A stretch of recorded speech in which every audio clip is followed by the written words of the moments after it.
to get them better.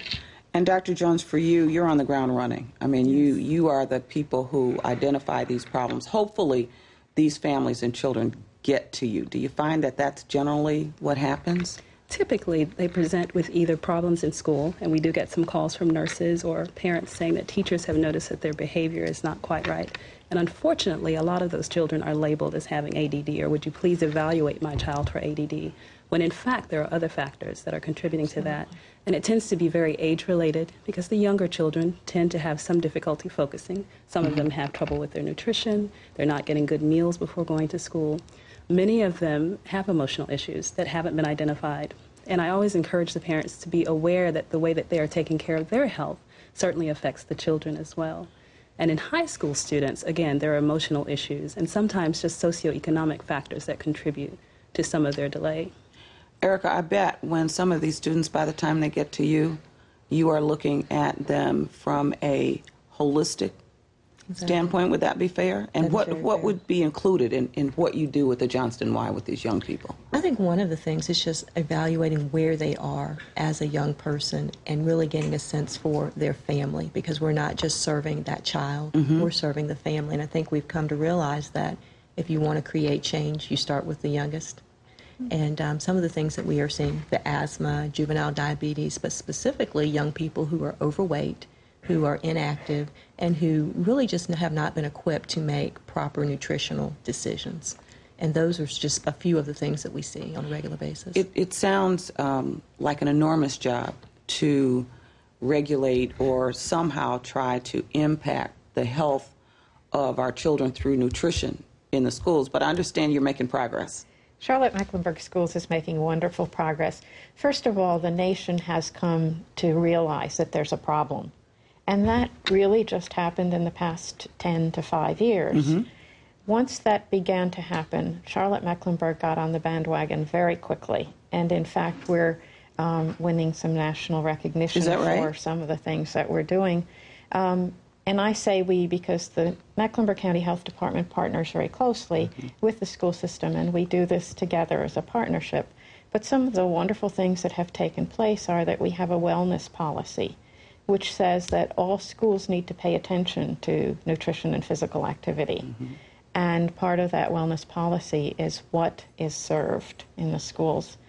And I was thinking earlier that the menus in schools have changed totally. There's no more whole milk. There's no more fryers. There's no more soda. That means no more French fries. No more French fries. No more carbonated beverages in the machines. Just things have really changed. The large piece of cake has become a very small piece of cake, and there's lots of fruit and vegetables served. There's even vegan meals available to children whose parents choose for them to have those meals. When I think about growing up and what I would and wouldn't eat and what my children would and wouldn't eat, that sounds like an awesome task to get children to change. It was really done brilliantly by the nutritionists at Charlotte Mecklenburg Schools. They snuck up on the kids. They very gradually started with the youngest children and introduced them to foods that are good for them, and gradually pulled away from the foods that are high sugar, high fat, and introduced more and more fruits, vegetables, and grains, so that the menus today are much more they're actually almost completely nutritionally acceptable, as opposed to what people used to think of as school lunches, the macaroni and cheese and French fries together. And cheeseburgers, don't forget those. Right, that's right. Dr. Jones, Maria talked about asthma as being a very unique problem, and I certainly can remember in my nursing days how many people I saw in the emergency room with asthma. Why so much? Why so prevalent? I honestly believe that parents are not equipped with the knowledge that they need to know when their child is in trouble. A lot of people present and their children have been coughing, or they're just not paying attention in school. They don't realize that those are subtle signs that their asthma might be exacerbated. And I would encourage any parent who has a child who has asthma to have an asthma action plan in place with their doctor. Absolutely. And the doctor will actually go over what is a good zone, what is a danger zone, and what is a you need to get to the doctor right away zone. And by giving the parents that equipment, they can say, okay, my child is great, I can send them to school today, or maybe they're not doing so well, we need to see someone now, or I need to step up their therapy before I take them to the doctor. Do we know why it's so prevalent? We don't know. I think that because of where we live in Charlotte, it is certainly one of the highest cities and populations with asthma and allergies. So I think that the allergy component here is just higher, and our ozone is a little bit more prevalent in inducing asthma. Exactly. And that contributes to the problem. And again, you have to be aware that a lot of parents don't know. And people can develop asthma at any age. We always think that it either develops in childhood and gets worse or gets better as we get older, but it can actually develop as a child gets older as well.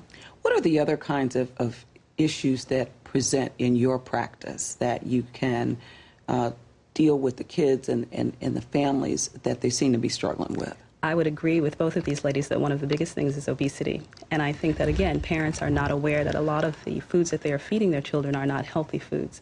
And I would encourage them to take the example from the schools into their home. And I warn them about the high sugar content foods, especially Kool-Aid, sodas, things that we don't necessarily need, but taste good and are easy to purchase. We also think about high fats, making the children exercise. And of course, if parents aren't exercising, children tend not to exercise. So parents often have to model that behavior for their children. On one of our previous shows, there was a physician here that said that they're very much afraid that our children are going to contract diseases in their 20s that people didn't contract till they were in their 40s. And that is 50s. true. I find that I am screening much more for diabetes, for hypertension, for diseases that we used to find in the 30s and 40s. Now I am having 15, 16, 17-year-old children present with diabetes and high blood pressure and other diseases of poor health.